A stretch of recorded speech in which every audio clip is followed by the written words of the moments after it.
தமிழ் மக்களுக்கு வணக்கம். அதாவது நம்ம திருமாவளவன் அவர்கள் தினம் ஒரு விளக்கம் அப்படின்னு குடுத்துக்கிட்டே இருக்காரு. யாருக்காக இந்த விளக்கங்களை குடுக்குறாரு அப்படின்றது எனக்கு சத்தியமா புரியல. ஏன்னா தினம் தினம் பார்த்தீங்கன்னா ஒரு விளக்கம். ஒரு நாள் பார்த்தீங்கன்னா திமுகவுக்கு நான் துணையாகத்தான் இருப்பேன். ஸ்டாலின் அவர்களுடன் நான் நல்ல நட்புறவில் இருக்கிறேன் அப்படின்னு சொல்லிட்டு. இன்னொரு நாள் பார்த்தீங்கன்னாக்க, அவர்கள் எப்பொழுது என்னுடைய கட்சியிலிருந்து பனையூர் பாபு போன்றவர்களை இழுத்துக் கொண்டார்களோ, அன்றைக்கே அந்த உறவு முடிந்து விட்டது அப்படின்னு சொல்லிட்டு. 3வது நாள் பார்த்தீங்கன்னா, இந்த அரசாங்கம் வெற்றி பெற்றது, அதாவது இந்த ஆட்சி அமைய வேண்டும் என்று நான் நினைக்கவே இல்லை. இன்னும் சொல்ல வேண்டுமென்றால், தாவேகா வெற்றி பெற வேண்டும் என்பதே என்னுடைய எதிர்பார்ப்பு கிடையாது. இன்னும் ஒருபடி மேலே போய், தாவேகா வெற்றி பெற்றதில் எனக்கு மகிழ்ச்சியே கிடையாது அப்படின்னு சொல்லிட்டு. அதுக்கப்புறம் இன்னொரு நாள் பார்த்தீங்கன்னா, நாங்கள் இந்த ஆட்சியில் இருப்பது என்பதை பொறுத்து கொள்ள முடியாமல் திமுக தரப்பிலிருந்து எங்களுக்கு எதிராக பேசி வருகிறார்கள் அப்படின்னு சொல்லிட்டு. இப்படி மாறி மாறி பேசி ஏதோ பெரிய அரசியல் சாதுரியம் அப்படின்னு நினச்சி அவர் உருட்டிக்கிட்டு இருக்கார். இங்கே என்ன உண்மை அப்படின்னா, விசிகாவுடைய வாக்கு வங்கி அப்படின்றது மொத்தமாக தாவேகா பக்கம் போய்விட்டது. தாவேகா அதை உள்வாங்கி விட்டது என்பதனை புரிந்து கொண்ட திருமாவளவன், எப்படி பார்த்தாலும் திமுக அவர்களை கழட்டி விட்டுவிடும் அப்படின்றதை உணர்ந்து கொண்டு, அவர்களாக கழட்டி விடுவதற்கு முன்னர் நாம கழண்டு கொள்வோம், அதை திமுகவை காண்பித்து நம்ம பேரமாக பேசுவோம் அப்படின்னு வைத்து தான் நம்ம மந்திரி சபையை வாங்கி அது மந்திரி உட்கார்ந்துருக்காரு. யார்? வன்னி அரசு உட்கார்ந்துருக்காரு. என்னை பொறுத்த வரைக்கும், நான் கேள்விப்பட்ட வரைக்கும் அவர் சிறப்பாக செயல்படுகிறார். சரியா? அப்படி இருக்கின்ற நிலையில் இந்த திருமாவளவனுடைய உருட்டுக்கள் ஏன் ஒரு நாள் ஒரு மாதிரி வந்து கொண்டிருக்கிறது அப்படின்றது தான் எனக்கு புரியல. இதுக்கு பின்னால் இருக்கக்கூடிய அரசியல் என்னவாக இருக்கும் அப்படின்னா, ஏதோ ஒரு புதுமையை புகுத்துவது போலவும், இவர்கள் ஏதோ தமிழக அரசியலில் இல்லாத ஒன்றை இவர்கள் கொண்டு வந்தது போலவும். சமீபத்தில் இன்றைக்கி ஒரு புத்தகம் ஒன்று படித்திருந்தேன். இதுதான் ஏதோ இருக்குதுன்னு நினைக்கிறேன். அந்த புத்தகத்தில் பார்த்தீங்கன்னா, காமராஜர், பிரகாசம், அப்புறம் இவர் ராஜாஜி, இவங்களுக்குள்ளே நடந்த அரசியல் இதெல்லாம் இருக்கும். அதில் பார்த்தீங்கன்னா, இவங்க அங்கே ஆதரவு கொடுத்து அதுக்கப்புறம் அந்த ஆதரவு வாபஸ் வாங்குவது, அவங்க இங்கே ஆதரவு கொடுத்து அதுக்கப்புறம் இந்த ஆதரவு வாபஸ் வாங்குவது அப்படின்ற அரசியல்லாம் அந்த காலத்திலே இருந்திருக்கு. இது ஒன்றும் இன்றைக்கி நேற்றுக்கு நடக்கக்கூடிய விஷயம் கிடையாது.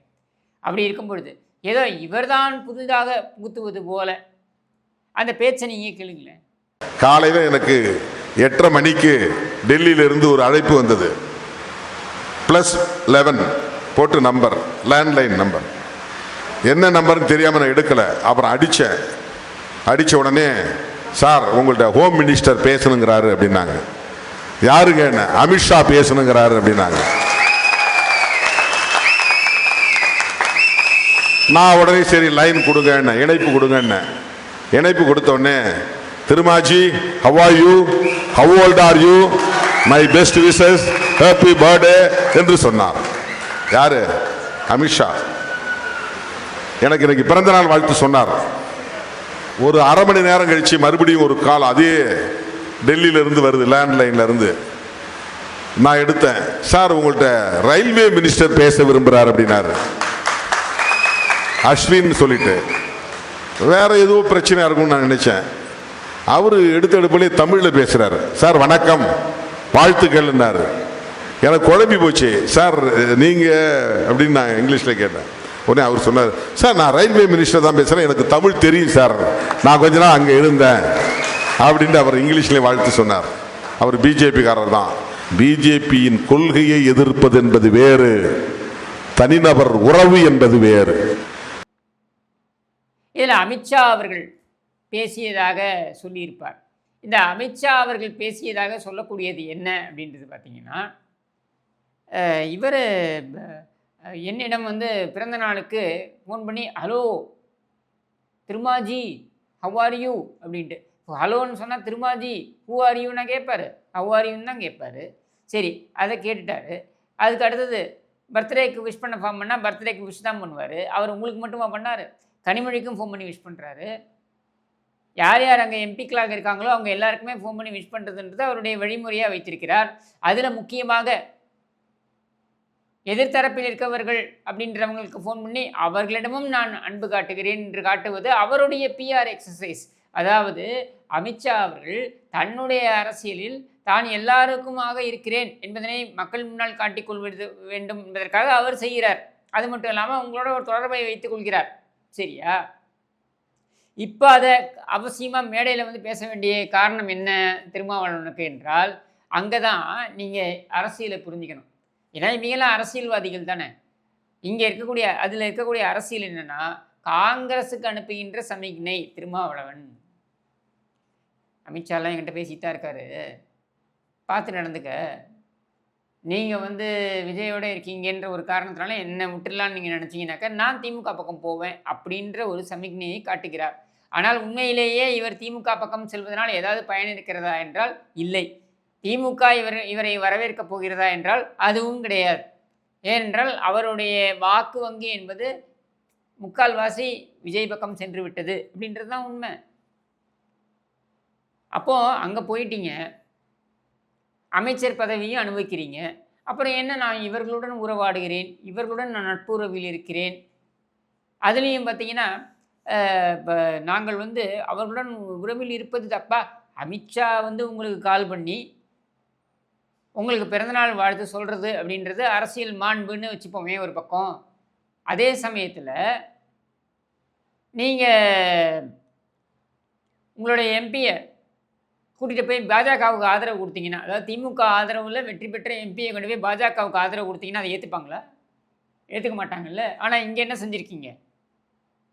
நீங்கள் போய் தேர்தலை எதிர்கொண்டதே ஸ்டாலின் மீண்டும் முதலமைச்சராக வர வேண்டும் என்றுதான்.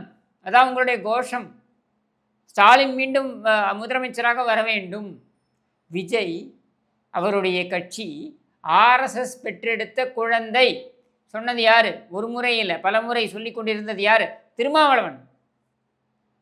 இப்படி சொல்லி மக்கள்கிட்ட போய் ஸ்டாலின் வரணும் அப்படின்னு சொல்லி ஓட்டு வாங்கி சீட்டை வாங்கி அந்த சீட்டை கொண்டு போய் நீங்கள் பணயம் வச்சுருக்கீங்களே விஜய்க்கு, அது வந்து அரசியல் மாண்பா? அது அரசியல் கேவலம். ஏன்னா உங்கள் பிரச்சனை ஆளும் கட்சியோட நீங்கள் எந்த காலத்திலும் ஒட்டிக்கொண்டே இருக்க வேண்டும் என்று நினைக்கிறீர்கள். ஏன் நினைக்கிறீர்கள் என்றால் உங்கள் கட்சியுடைய பிரதான வேலையே கட்ட பஞ்சாயத்து. அப்போ அந்த கட்ட பஞ்சாயத்திற்கு அதிகார பலம் என்பது அவசியமாகிறது. அதற்காக வேண்டி உங்கள் கட்சியை நீங்கள் பணயம் வைக்கிறீர்கள். கூடுதலாக இன்னைக்கு இதுக்கு முன்னாடி வந்து நீங்கள் நான் தலித் மக்களுடைய பிரதிநிதி அப்படின்றதுல ஒரு முக்கியமான ஒரு தலைவராக இன்றைக்கும் சொல்கிறேன், நீங்கள் ஒரு முக்கியமான தலைவர் தான். ஆனால் உங்கள் பக்கம் வாக்கு வங்கி இருக்கிறதா என்றால் இல்லை. ஏன் இல்லை? கடந்த 5 ஆண்டுகளில் நடந்த தலித் விரோத அந்த போக்கு, தலித் மக்களுக்கு எதிராக நடந்த அந்த வன்கொடுமைகள், அதற்கெல்லாம் குரல் கொடுக்காமல் வாய் மூடி இந்த அரசாங்கத்திற்கு முட்டு கொடுத்து கொண்டிருந்த காரணத்தினால அந்த மக்கள் பெரும்பான்மையானவர்கள் அவங்க அங்கே போயிட்டாங்க. எங்கே போயிட்டாங்க? விஜய் பக்கம் போயிட்டாங்க. அது மட்டும் இல்லை, தென் மாவட்டங்கள்லாம் பார்த்தீங்கன்னா விஜய் தலித் சமூகத்தை சேர்ந்தவர் அப்படின்ற பரப்புரையே மிகப்பெரிய அளவில் கொண்டு போகப்பட்டது. இதெல்லாம் சேர்ந்து உங்களுக்கு அந்த கன்சாலிடேஷன் போய்விட்ட காரணத்தினால வேறு வழி இல்லாமல் நீங்கள் அங்கே போகிறீங்க. அதில் உங்களுக்கு ஆதாயமும் கூட. இதற்கு திமுகவை நீங்கள் பகடைக்காயாக காண்பித்து நீங்கள் அந்த இடத்தை தக்க வைத்து கொண்டிருக்கிறீர்கள். வாழ்த்துக்கள். இதுக்கு எதுக்கு அரசியல் மாண்பு? அதாவது திமுகவில் இருக்கிறவங்க அதிமுகவில் போய் பேசிட்டா தப்புன்னு பார்ப்பாங்களாம். அதிமுகவில் இருக்கிறவங்க திமுகட்ட பேசிட்டா தப்புன்னு பார்ப்பாங்களா? தப்புன்னு தான் பார்ப்பாங்க. நீங்கள் பார்க்கலையா? ஆதவ அர்ஜுனா உங்களுடைய கட்சியில் இருந்தார், முக்கியமான பொறுப்பில் இருந்தார். அவர் விகடனுடைய ஒரு புத்தக விழா நினைக்கிறேன், அந்த விழாவில் விஜய் தாவேக்காவுடைய தலைவர், அப்பொழுது தாவேக்காவுடைய தலைவர் இன்றைய முதலமைச்சர் விஜய் அவர்களுடைய பிரசன்ஸும் அங்கே இருந்தது. அவரும் வராரு மேடைக்கு. அவர் வந்து அங்கே திமுகவுக்கு எதிராக என்று இல்லை என்றாலும் மறைமுகமாக சில கருத்துக்களை தெரிவித்தார் அப்படின்னும் பொழுது அங்கே ஆதவ அர்ஜுனா இருந்தார்ன்ற காரணத்திற்காக அவரை நீங்கள் ஓரங்கட்டி கட்சியிலேருந்து வெளியில் அனுப்பலையா? கட்சியிலிருந்து இவரை வெளியேற்றுங்கள் என்று திமுகவை சேர்ந்த ஸ்பெக்ட்ரம் ராஜா உங்களுக்கு கட்டளை போடலையா? ஏன் அன்னைக்கு பேச தோணலை உங்களுக்கு? அமித்ஷாவே எனக்கு ஃபோன் பண்ணி பேசுகிற அளவுக்கு நாங்கள் செல்வாக்கு கொண்ட ஆள், எனக்கு நீ கட்டளை இடுவியா? ஆஃப்டர் ஆல் ஸ்பெக்ட்ரம் காற்றுல காசு திருடணும் தானே நீ என்று சொல்ல வேண்டியது தானே? ஏன் சொல்ல முடியல? ஏன் சொல்ல முடியாமல் போச்சு? அப்போ இந்த கேள்வியெல்லாம் நம்ம வந்து கேட்கணும்ல. மக்கள் வந்து எல்லாவற்றையும் மறந்து விடுவார்கள் என்ற நினைப்பில் எதை வேண்டுமானாலும் பேசுவது, எப்படி வேண்டுமானாலும் திருப்பி பேசுவது, இதெல்லாம் அரசியல்வாதிகளுக்கு கைவந்த கலையாக இருக்கலாம். ஆனால் இன்றைய சூழலில் மக்கள் அனைத்தையும் பார்த்து கொண்டு தான் இருக்கிறார்கள். நம்ம எல்லாம் பார்த்து தானே இருக்கோம்.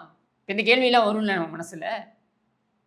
உனக்கு உன் கட்ட பஞ்சாயத்து கும்பலுக்கு ப்ரொடெக்ஷன் வேணும், அது மட்டும் இல்லாமல் உன் கட்சி உடனிடக்கூடிய நிலைமை வந்துருச்சு, மூணாவதாக உன்னுடைய வாக்கு வங்கி அங்கே போயிடுச்சு, வேறு வழி கிடையாது. அதனால் நீங்கள் அங்கே போகிறீங்க, போயிட்டு அங்கே இருங்க. அதை விட்டுவிட்டு தினம் தினம் ஒரு அறிக்கை, தினம் தினம் ஒரு ஒரு ஸ்டேட்மெண்ட்டு, ஒரு காமெடி ஸ்டேட்மெண்ட்டு, அதற்கு ஒரு விளக்கம்.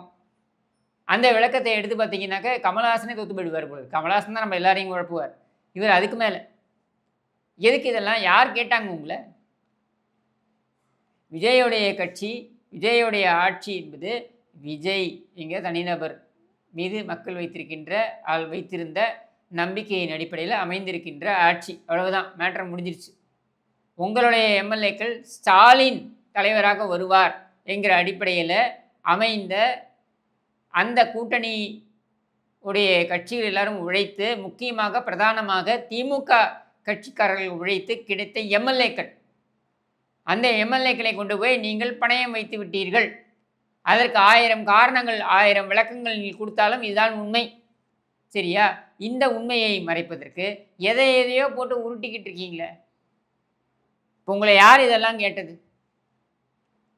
இதற்கு பின்னால் இருக்கக்கூடிய அந்த அரசியல் என்ன அப்படின்றத நீங்கள் கூர்ந்து கவனிச்சிங்கன்னா, ஒரே ஒரு விஷயத்தை நீங்கள் பொதுவாக எல்லாரும் பேச ஆரம்பிக்கிறாங்க, பார்க்க முடியும். என்னன்னா, மாணிக்கம் தாகூர், காங்கிரஸுடைய மாநில தலைவர் மாணிக்கம் தாகூர், அப்புறம் வீரபாண்டியன் கம்யூனிஸ்ட், இவங்க எல்லாரும் பேச ஆரம்பிக்கிறது என்ன அப்படின்றத கூர்ந்து கவனிங்க.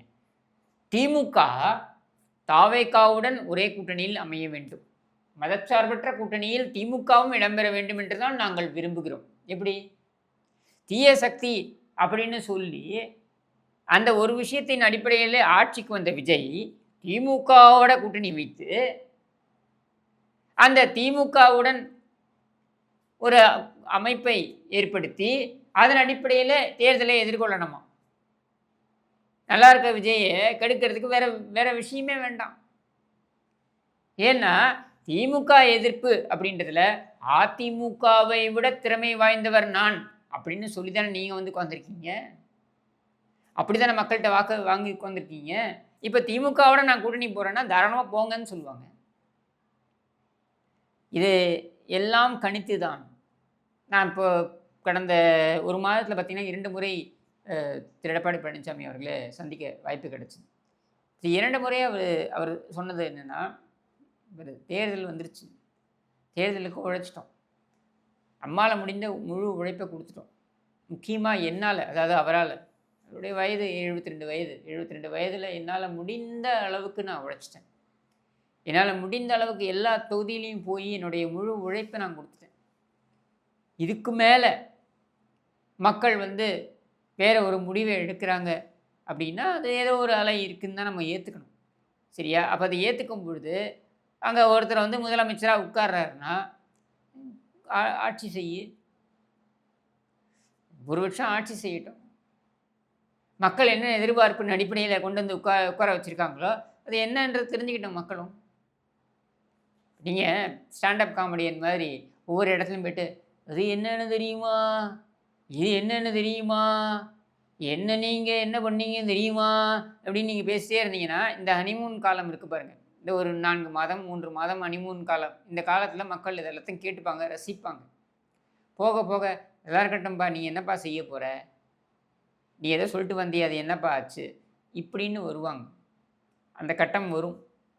அந்த கட்டம் வரும்பொழுது இந்த அரசாங்கம் என்ன செய்ய போகிறது என்பதை நீ பொறுத்து பார்ப்போம். எதுக்கு அவசரப்படணும்? நமக்கு 47 இடங்களை கொடுத்துருக்காங்க அப்படின்னா அந்த 47 இடங்களில் நம்ம மக்களுக்கு தொகுதிக்கு என்ன செய்ய முடியுமோ அதை செய்வோம். மற்ற இடங்களில் மக்களுடைய பிரச்சனைகள் என்னவோ அதை எடுத்து பேசுவோம். அதை நம்ம செஞ்சுட்டு போவோம். ஒரு வருஷம் ஆட்சி செய்யட்டும். ஆட்சி செஞ்சால் தானே அது என்னன்னு தெரியும். அந்த சீட்டில் வந்து உட்கார்ந்து ஆட்சி செய்யும்பொழுது என்னன்னு தெரியும். அவர் செய்யட்டுமே, பார்ப்போம். கரண்ட் பில் ஏற்கனவே இந்த மாதம் பார்த்தீங்கன்னா யாருக்கெல்லாம் வந்திருக்கோ நீங்கள் எடுத்து பாருங்கள், அத்தனை பேருக்கும் அதிகமாக இருக்குது. இன்னும் மற்ற விஷயங்கள்லாமும் அதிகமாக, பால் விலையிலேருந்து எல்லாமே அதிகமாக போகுது. வேறு வழியே கிடையாது.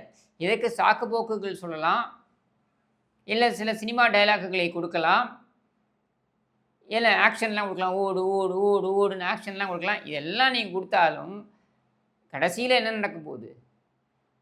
மக்களுடைய தலையில் இந்த வரிச்சுமை அப்படின்றது வந்து இறங்க போகுது. சரியா? இதற்கு மற்றவர்களை நீ குறை சொல்வதற்கு நீயே வந்து குறவாங்க அப்படின்ற கேள்வி இப்பொழுது இல்லை என்றாலும் ஒரு வருடத்தில் கேட்கப்படும். அதனால் நாம் ஏன் கவலைப்படணும்? காத்திருப்போம். உன்னால் முடிஞ்சதை பண்ணு. ஆட்சி வந்துருச்சு, அதிகாரம் வந்துருச்சு, இனிமேல் நீ மற்றவர்களை குறை சொல்ல முடியாது. எவ்வளோ நாளைக்கு சொல்லிக்கிட்டு இருப்ப? திமுக அதை செய்தது, அதிமுக அவையெல்லாம் விட்டுரு, நீ என்ன செய்ய போகிற அப்படின்ற கேள்வி வருது இல்லை? இந்த கேள்வி இந்த ஹனிமூன் பீரியட் முடியும் பாருங்கள். இந்த 3 மாதங்கள் 4 மாதங்கள் முடிஞ்சதுக்கப்புறம் வரும். அப்போது இதெல்லாம் கேட்பாங்க. 2500 ரூபாய் தரேன்னு சொன்னியேப்பா, அது என்னாச்சு? அப்புறம் அந்த இது என்ன தாய்மாமன் சீர் அப்படின்னு சொன்னியே, அது 1 கிராம்னு கொண்டு வந்துட்டு அதுவும் செப்டம்பரில் தான் கொடுக்க போகிறேன்னு சொல்கிறீங்க. அது கதை என்ன? இதெல்லாம் அடுத்தடுத்து அந்த கேள்விகள்லாம் எப்போ வரும் அப்படின்னா இந்த ஹனிமூன் பீரியட் முடிஞ்சதுக்கப்புறம். அப்போ இந்த ஆட்சியை நீ செய், நீ நடத்து, நீ என்னென்ன ஆடணும்னு நினைக்கிறியோ ஆடு. அதாவது ஒருவர் தவறு செய்கிறார்கள், அது நமக்கு தெரியுது, நிறைய தவறு செய்கிறாங்க அப்படின்றது நமக்கு தெரியுது. இப்போ நான் எதுவும் பேச போகிறதில்ல. ஏன் பேச போகிறதில்லைன்னா காத்திருப்போம். மேலே மேலே இவர்கள் தவறு செய்யட்டும். செய்யும் பொழுது இந்த மக்கள் அதை உணரட்டும். நம்ம போய் மக்கள்கிட்ட போயிட்டு இதை பாருங்கள் இவர்கள் இப்படின்னு சொல்கிறத விட அவங்களே பட்டு தெரிஞ்சுக்கிட்டோம். அப்படித்தானே இவர்கள் தெரிந்து கொண்டார்கள். 2021 எவ்வளோ பெரிய ஒரு பில்டப்போட ஸ்டாலின் வந்து உட்கார்ந்தார். ஸ்டாலினோட ஒவ்வொரு முடிவும் எடுத்தீங்கன்னாக்கா சிக்ஸர் அப்படின்னு பேசிக்கிட்டு இருந்தாங்க. அப்புறம் என்ன நடந்தது? 6 மாதத்தில் அதுக்கப்புறம் தெரிய ஆரம்பிச்சிச்சுல இது என்ன கதைன்னு. அந்த மாதிரி தான் இதுவும் நடக்கும்ன்றது என்னுடைய நம்பிக்கை. சரியா? அதை தான் அவரும் சொன்னார். ஆட்சி செய்யட்டும்பா, பார்ப்போம் என்ன நடக்குதுன்னு. சட்டமன்றத்தில் பார்த்துட்டோம் என்ன நடக்குதுன்னு. ரெண்டு முறை நம்ம உட்காந்து இந்த கூட்டத்தொடரெல்லாம் பார்த்தோம். இந்த கூட்டத்தொடரில் என்ன நடக்குது? அவர் திட்டுறாரு, இவர் திட்டுறாரு. வேறு என்ன நடந்தது? வேறு ஒன்றும் நடக்கலை. சரி, எதுவும் நடக்க போகிறதில்லன்னு நமக்கு தெரியும், மக்களுக்கு தெரியணும்ல. அப்போது எதுவும் நடக்க போகிறதில்ல நம்ம ஏன் சொல்லணும்? நடக்காத போது அவங்களுக்கே தெரியும்ல. அப்போ அவங்க கேட்பாங்கல்ல. ஏற்கனவே பார்த்தீங்கன்னா டெல்டாவில் விவசாயிகள் போராட ஆரம்பிச்சிட்டாங்க. நீங்கள் கொடுத்த வாக்குறுதிகள் ஒன்று, நீங்கள் செய்யக்கூடியது ஒன்று என்பது தெரிந்து வைத்திருக்கிறார்கள். அதை மடைமாற்றம் செய்வதற்கு ஏதாவது ஒன்று செய்வீங்க. இந்த மடைமாற்றம் அரசியல் இருக்குது பாருங்கள், இந்த மீடியாவை வச்சுக்கிட்டு. இதுதான் உங்களுடைய வீழ்ச்சிக்கு முதல் காரணமாக இருக்கும். அதனால் அதை மகிழ்ச்சியாக நம்ம வரவேற்கணும். நீ பண்ணு ராஜா, நீ என்னெல்லாம் பண்ண முடியுமோ எல்லாம் பண்ணு. ஏன்னா ஆட்சி அதிகாரம் உங்கள் கையில் இன்னைக்கு. அதனால் என்னெல்லாம் செய்ய வேண்டுமோ அதையெல்லாம் செய். அதையெல்லாம் முடிச்சுட்டு இறுதி எஜமானர்களாக மக்கள் இருக்காங்க இல்லையா, அப்போ அவங்கக்கிட்ட அந்த கேள்விகள் நம்ம போய் கேட்கலாம். எப்போன்னா இவர்கள் செய்ய முடியவில்லை என்கிற நிலை 1.5 மாதத்துலேயே நம்ம சொல்லக்கூடாது. அது போட்டோம், 1 வருஷம் போட்டோம், பார்ப்போம். ஆனால் அது நடுவில் நடக்கக்கூடிய இந்த சின்ன சின்ன விஷயங்கள்லாம் சுட்டி காண்பிப்போம். இந்த மாதிரி இது மாதிரி இருக்குது, இந்த மாதிரி இருக்குன்னு. எடுத்துக்க, திருத்தி கொண்டால் திருத்திக்கோ, இல்லை திருத்திக்க முடியாது, இருமாப்பில் இருப்போம், எங்களை வந்து யாராலையும் எதாவது சொல்கிறாங்கல்ல உங்கள் ஆளுங்களாம் 10 ஆண்டுகள் 15 ஆண்டுகள் 20 ஆண்டுகள்னு தாராளமாக. இந்திரா காந்தியை கூட அப்படி தான் சொன்னாங்க. இந்தியா இஸ் இந்திரா இஸ் இந்தியான்னு சொன்னாங்க. சரியா? இந்த வரலாறுலாம் இருக்குது. அதனால் தாராளமாக பண்ணுங்க, எங்களுக்கு ஒன்றும் பிரச்சனை கிடையாது. எங்களுடைய வாக்கு வங்கியை எப்படி தக்க வைத்து கொள்ள வேண்டும், எங்களுடைய வாக்கு வங்கியை எப்படி, அதாவது எங்களுடைய வாக்கு வங்கியை கடந்து, பேஸ் வாக்கு வங்கியை கடந்து மக்கள் முன்னால் சென்று எப்படி எங்களை நிலைநாட்டி கொள்ள வேண்டும் என்று எங்களுக்கு தெரியும். அப்போ இங்கே அதிமுக ரொம்ப தெளிவான நிலைப்பாட்டில் இருக்குது. திமுகவை பொறுத்த வரைக்கும் அவங்களுக்கு அடிப்படை பிரச்சனை இருக்குது. அடிப்படை பிரச்சனை என்ன? அவங்களுடைய மைனாரிட்டி ஓட் பேஸ் போயிடுச்சு. இவங்க எந்த ஓட்டு வந்து இவங்களுக்கு காலத்துக்கும் நிற்கும் நினைத்திருந்தார்களோ அந்த அடிமடியிலேயே விஜய் கை வைத்து விட்டார். அது போயிடுச்சு. அடுத்தது கூட்டணி கட்சிகள் என்று இவர்கள் நம்பியவர்கள் எல்லாம் அந்த பக்கம் போயிட்டு அங்கிருந்து திமுக அந்த கூட்டணிக்கு வரணும், திமுக இந்த கூட்டணிக்கு வரணும். திமுக எப்படி அந்த கூட்டணிக்கு வரும்? ஜூனியர் பார்ட்னராக வருமா? இன்றைக்கி திமுகவுடைய சட்டமன்ற உறுப்பினர்களுடைய எண்ணிக்கை எவ்வளவு? அந்த எண்ணிக்கை 57 சீட்டுன்னு வைங்க. இந்த 57 சீட்டுக்கு நான் தரேன், பாராளுமன்ற தொகுதிக்கு 8 தொகுதி தரேன் அப்படின்னு விஜய் சொன்னால் ஏற்றுப்பாங்களா இவங்க? விஜயோடைய ஜூனியர் பார்ட்னராக திமுக வந்து சேருமா? இவர்களுடைய பயம் என்ன தெரியுமா? திமுக தங்களுடைய வாக்கு வங்கி அந்த பக்கம் போயிடுச்சு, தங்களுடைய கூட்டணி கட்சிகளும் அந்த பக்கம் போய்விட்டார்கள் என்ற நிலையில் நாம் ஏன் பாஜகவுடன் கூட்டணி வைக்கக்கூடாது என்று யோசிக்க துவங்கி விடுமோ என்பதுதான் அவர்களுடைய பயமே. அப்படி வந்துட்டால் அது ஒரு மெகா கூட்டணியாக அமைந்து விடுமோ அப்படின்றதான் இவங்களுடைய பயமே, வேற ஒன்றுமே கிடையாது. இந்த பயத்திற்காகத்தான் இவர்கள் இதை செய்து கொண்டிருக்கிறார்கள், சொல்லி கொண்டிருக்கிறார்கள். இப்போ திமுக இந்த சிக்கலில் விழுமா என்றால் பட்டு தெரிஞ்சுக்கிட்டாங்க. காங்கிரஸ் நேரடியாக குத்தியது என்றால் இவர்கள் எல்லாரும் முதுகில் குத்தினார்கள். வைகோ, கம்யூனிஸ்ட்டு, இந்த விடுதலை சிறுத்தைகள், IUML, இவர்கள் எல்லோரும் இதை தெரியாமல் இருப்பாங்களா? திமுக அவங்களுக்கு எல்லாமே தெரியும், அவங்களும் பார்த்துக்கிட்டு தான் இருக்காங்க இதை. அப்போது அவங்க எந்த இடத்துல எப்படி காய்களை நகர்த்த வேண்டும் என்று தெரியாமல் இருப்பார்களா என்றால் கண்டிப்பாக தெரிந்தான் வைத்திருக்கிறார்கள். இந்த சூழலில் தான் இப்போது பார்த்தீங்கன்னா இந்த 5 தொகுதிகளுக்கான இடைத்தேர்தல் என்பது ரத்தாகி இருக்கிறது. இந்த 5 தொகுதிகளுக்கான இடைத்தேர்தல் என்பது ரத்தாகி இருப்பது எதற்காக அப்படின்னா, நாங்கள் ஏற்கனவே இந்த தேர்தலில் வெற்றி பெற்றவர்களுடைய வெற்றி செல்லாது, இதை நீங்கள் உறுதிப்படுத்தக்கூடாதுன்னு சொல்லி நாங்கள் வழக்கு தொடர்ந்துருக்கோம். யார்? அங்கே போட்டி போட்ட நபர்கள் வழக்கு தொடர்ந்துருக்காங்க. அப்படி இருக்கும் பொழுது நீங்கள் இடைத்தேர்தல் என்று அறிவித்தீர்கள் என்றால் இவர்கள் MLAக்கள் என்பதே செல்லாது என்றால் நீங்கள் எப்படி இடைத்தேர்தலை அறிவிப்பீர்கள்? இவர்கள் ரிசைன் பண்ணிட்டாங்கன்ட்டு. அப்போ இவர்கள் MLAக்கள், அதற்கப்புறம் தேர்வு செய்யப்பட போகின்றவர்கள் MLAக்கள் எப்படி இவர்களோடதே செல்லாதுன்னா அப்புறம் இடைத்தேர்தல் எப்படி செல்லும்? அந்த இடைத்தேர்தலின் அடிப்படையில் வெற்றி பெறக்கூடிய MLAக்கள் எப்படி செல்லுபடியாகும் அப்படின்ற காரணத்தை உயர்நீதிமன்றத்தில் சொல்லி அந்த இடைத்தேர்தல்களை ரத்து செய்திருக்கிறார்கள். திங்கட்கிழமை அதிமுகவுடைய பெட்டிஷன் வரவிருக்கு. அதில் அவங்க என்ன சொல்கிறாங்க தெளிவாக, இவங்க 6 பேர் இன்க்ளூடிங் மதுராந்தகம், இவங்க 6 பேரும் இவங்க கட்சித்தாவல் சட்டத்துக்கு எதிராக புறம்பாக இவர்கள் விஜயுடைய அந்த ஆட்சி நம்பிக்கை வாக்கெடுப்பும் பொழுது ஆதரவு தெரிவித்து வாக்களிச்சிட்டாங்க. அது கட்சித்தாவல் சட்டத்தின் கீழே தப்பு. அதனால் இவங்க வந்து நீக்கம் செய்யப்பட வேண்டும், நீக்கம் செய்யப்பட வேண்டும் அப்படின்னு சொல்லி கொடுத்த அந்த மனு விசாரணையில் இருக்கும் பொழுதே இவர்கள் எப்படி பதவி விலக முடியும்? அந்த பதவி விலகலை நீங்கள் எப்படி ஏற்றுக்கொள்வீர்கள் அப்படின்னா, சட்டமன்ற விதியின்படி நாங்கள் ஏற்றுக்கொண்டு விட்டோம் அப்படின்னு சட்டமன்ற சபாநாயகர் சொல்வார் என்றால், கட்சித்தாவல் தடை சட்டம் என்பது அரசியல் சாசனம் கொடுக்கின்ற அந்த விதியின் கீழே பாராளுமன்ற அந்த ஆக்டின் படி இருக்கக்கூடிய அந்த விதியின் கீழே இருக்கக்கூடிய ஒரு நடவடிக்கை. அது விசாரணையில் இருக்கும் பொழுது சட்டமன்ற விதியின் கீழே அவர் வந்து அவர்களுடைய ராஜினாமாவை ஏற்றுக்கொண்டு விட்டோம் என்று சொல்வதை ஏற்றுக்கொள்ள முடியாது. அரசியல் சாசனம் என்றைக்குமே அதற்கு மேலே தான் இருக்கும். அப்படின்ற அந்த உச்சநீதிமன்ற தீர்ப்புகளை எல்லாம் மேற்கோள் காண்பித்து அந்த வழக்கு வந்து திங்கட்கிழமை வர இருக்கு. அப்போ மதுராந்தகத்துக்கும் சேர்ந்து தடை வருவதற்கான வாய்ப்புகள் அதிகம் இருக்குது. இவங்கெல்லாம் என்னென்னா, அந்த போட்டியிட்டவர்கள், தேர்தலில் போட்டியிட்டவர்கள், அவர்கள் சேலஞ்சு பண்ணியிருக்காங்க இவங்க வெற்றி பெற்றது செல்லாதுன்ட்டு. அந்த வழக்கு முடியும் வரையில் இடைத்தேர்தல் நடத்தக்கூடாது அப்படின்னு சொல்லி இடைக்கால தடையை இப்பொழுது நீதிமன்றம் கொடுத்திருக்கிறது. அப்படி கொடுக்க வேண்டும் அப்படின்னு சொல்லி உச்சநீதிமன்றத்துடைய தீர்ப்புகள்லாம் இருக்குது. இதெல்லாம் ஒரு பக்கம். அப்போது மொத்தமாக மதுராந்தகம், தாராபுரம் இது 2 தான் இடைத்தேர்தல் நடக்கிற வாய்ப்பு இருக்குது. ஏன்னா இங்கே அந்த மாதிரியான வழக்குகள் இல்லை. திங்கட்கிழமை அதிமுகவுடைய வழக்கில் தடை விதிக்கப்பட்டால் மதுராந்தகமும் தடை விதிக்கப்படும் என்கிற நிலையில் தாராபுரத்தில் மட்டும்தான் தேர்தல் நடக்க இருக்கும். அப்போ அங்கே போய் அதிமுக என்ன சொல்ல போகுது?